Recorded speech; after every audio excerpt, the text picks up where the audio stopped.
My son and I are about to start living a luxurious life abroad with his $3 million. Once you get divorced, you won't be able to support yourself. If you want to know where we are going, you need to get on your knees and lick my shoes. What?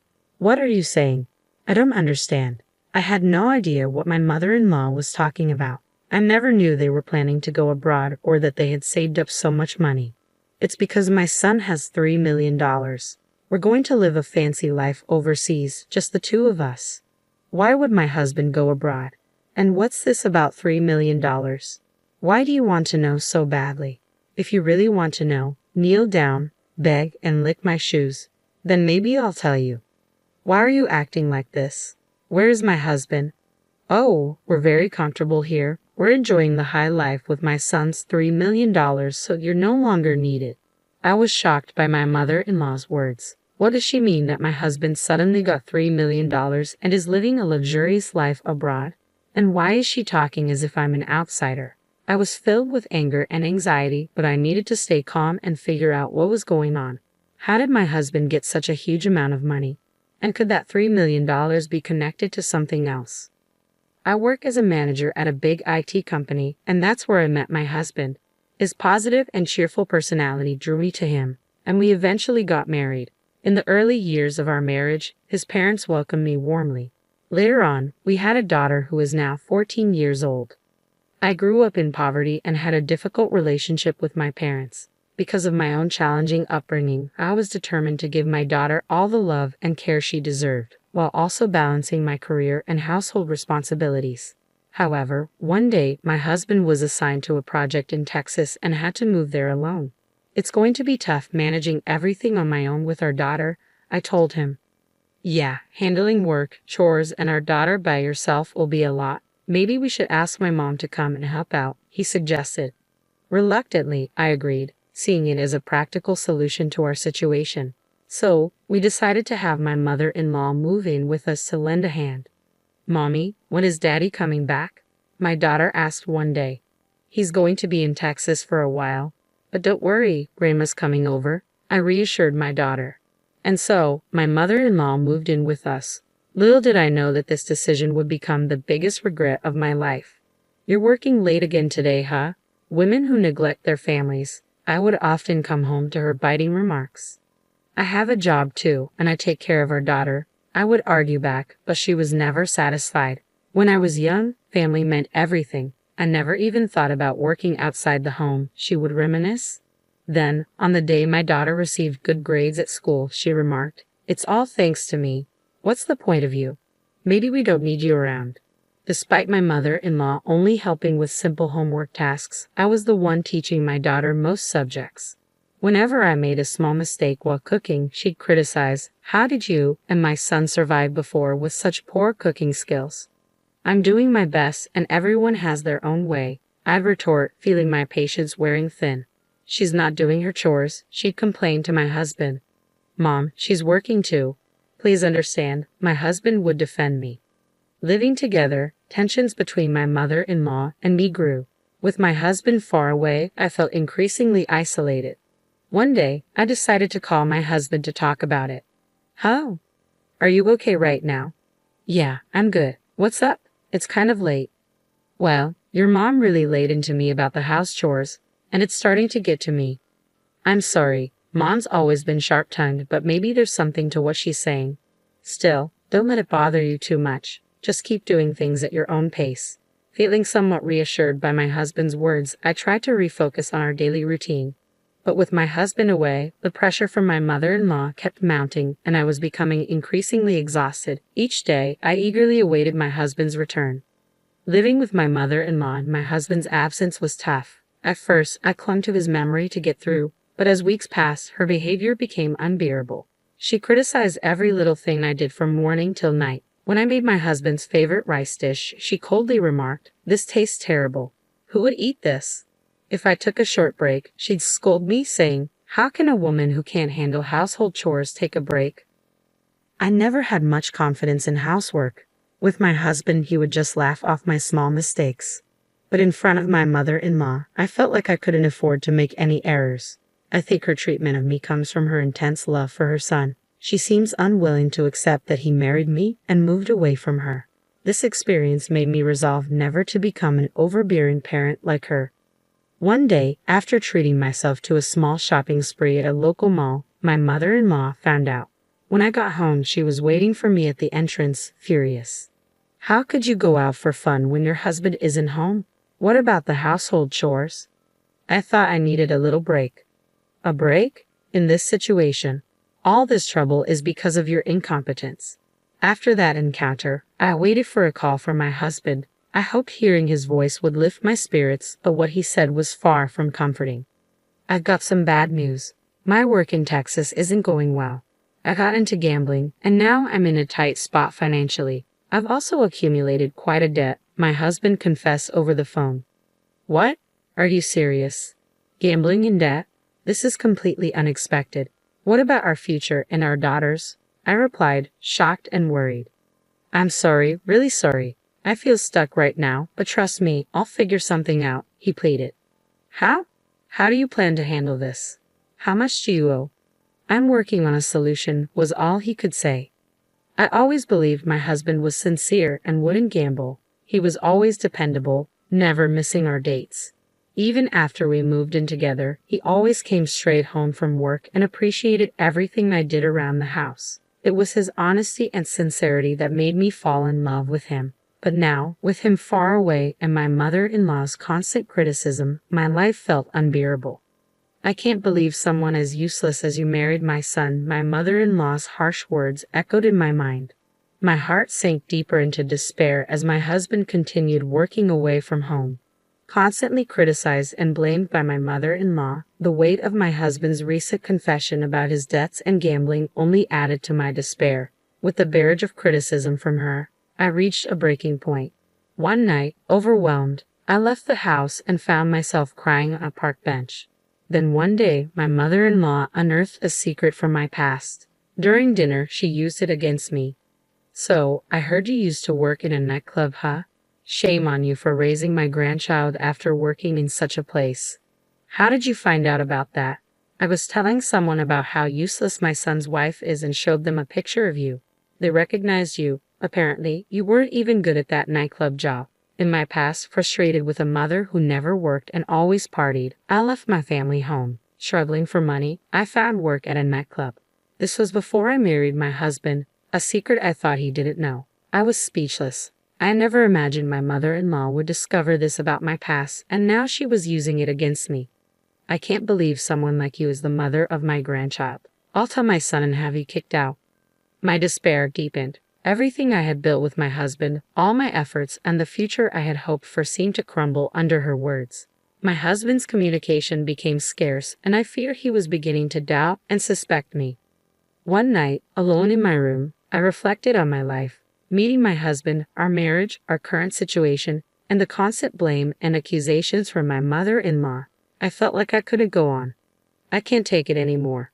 Whispering those words, I stepped out into the quiet nighttime streets, feeling the weight of despair inside me. My mother-in-law's harsh words echoed in my mind, criticizing my past, my secrets, and my present. Sitting alone on a park bench, I looked up at the sky, devoid of stars, feeling as dark inside as it was outside. Suddenly, someone approached. Mom, why are you here? It was my daughter, sitting down beside me and holding my hand. Mom, don't let Grandma get to you. You work hard at your IT job, and you've overcome so much. You're strong. Thank you, but maybe Grandma is right. Mom, Grandma is stuck in the past. In today's world, any job you've done should make you proud. I'm proud that you worked at a nightclub. Really? Yes, because it shows you've always tried your best for us, no matter the circumstances. Don't let Grandma's words control you. My daughter's words touched me deeply, and tears welled up in my eyes. Mom, you're doing such a great job in IT now, right? That's amazing. I'll always support you, no matter what Grandma says. Gratitude flooded my heart. Her unwavering support gave me renewed strength and hope that we could face anything together. Later, in my husband's study, I took a deep breath before diving into a pile of paperwork. I meticulously went through each document, trying to unravel his secrets. Bank statements, credit card bills, loan agreements. Gradually, my husband's financial situation began to reveal itself. Why did this happen?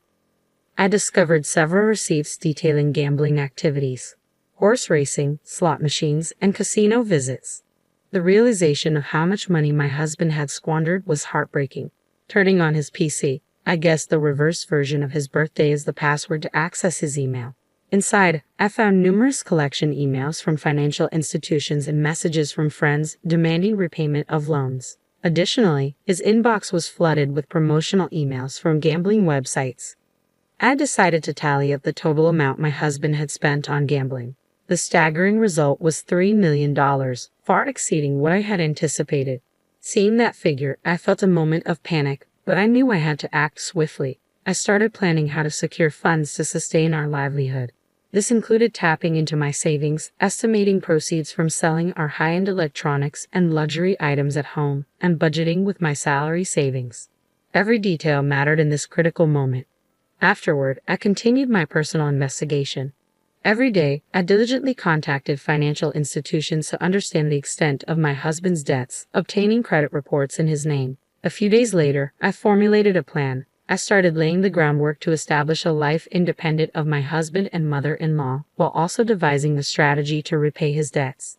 Leveraging my expertise in the IT industry, I decided to pursue freelance projects. Over the next few days, I built a portfolio and signed up on a freelance job platform. Shortly after, I received my first request from a client. This will help cover some of our living expenses, I thought gratefully.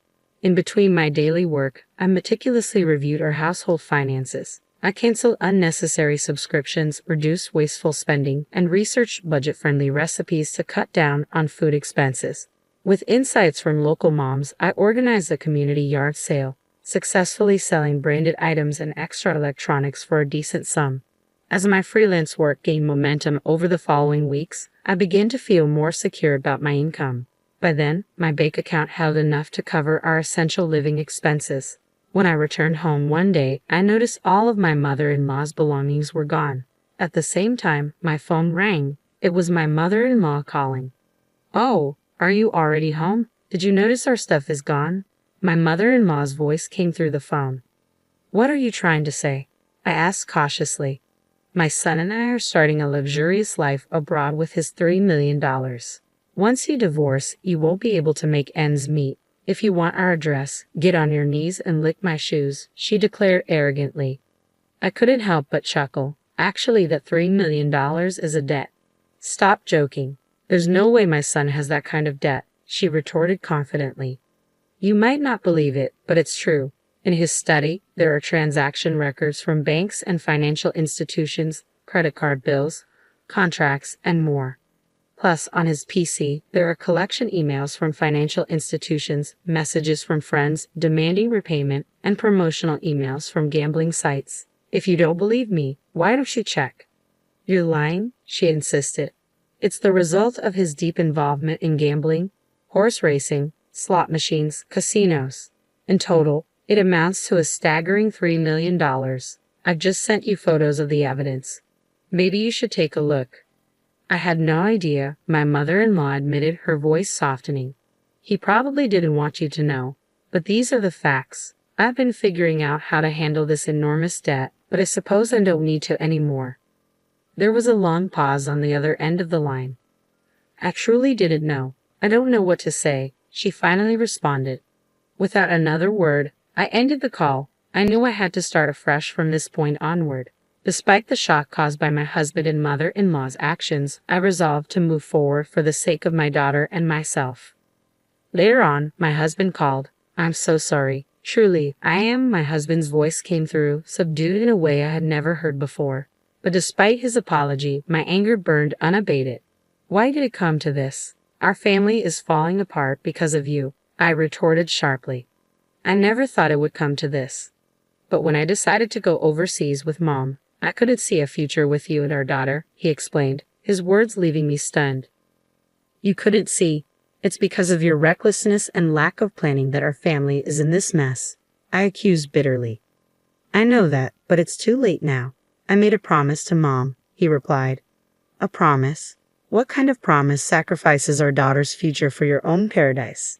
I challenged, feeling the weight of betrayal. There was a prolonged silence from my husband. Did you ever truly love our family? I did, but now it's different. His voice broke, and I could hear him crying. Please don't hurt us anymore. My daughter and I will live on our own from now on. We'll move on without you. He didn't respond. All I could hear was his sobbing from the other end. Calmly, I hung up the phone. The confusion started when my mother-in-law mistook a bill for $3 million as a winning lottery notice. Believing they had come into a windfall, she began planning their dream move overseas and convinced my husband to go along. Unaware of her misunderstanding and thinking a fresh start abroad would solve their financial woes, he agreed. Realizing it was a bill and not a lottery win, my anger towards my husband grew. I began searching for a lawyer, preparing for divorce, and seeking compensation for emotional distress and child support. A new chapter was about to begin, for me and my daughter, free from my husband and mother-in-law. I consulted with a lawyer about the divorce process, emotional distress claims, and securing child support. During this time, my daughter and I bonded deeply, and she became my strongest supporter. She fully understood my decision and chose to stand by me. Hearing her unwavering support made all the hardships with my husband and mother-in-law worthwhile, and tears of relief and gratitude flowed freely. Meanwhile, my mother-in-law and husband struggled in their new life overseas. Despite their hopes for a fresh start, they encountered ongoing challenges due to inadequate preparation and financial troubles. Their situation worsened when they were pickpocketed and lost their remaining funds, compounded by language barriers. Eventually, they were deported for overstaying their visas. Later on, I negotiated the terms of the divorce through my lawyer. The divorce was finalized, and we agreed that my husband would pay emotional distress compensation and child support in a single lump sum. As my daughter and I embraced our new life, free from the turmoil of the past, I felt a sense of peace knowing we were moving forward together, stronger and more resilient than before. Thank you. Now I can finally start a new life, I expressed with relief. But all at once, wouldn't it be better in installments? The lawyer suggested. He's taken on even more debt, apparently borrowing money from some shady loan shark. I don't know what happened to him after that, and honestly, I don't care. After being evicted from her rental property and losing all her savings due to being pickpocketed, my mother-in-law found herself homeless upon her return to the U.S. Meanwhile, my daughter and I embarked on our new life. It wasn't without its challenges, but being free from the burden of my husband and mother-in-law allowed us to face the future with optimism. I am determined to live happily, working together with my daughter, who has been my beacon of hope through the darkest times.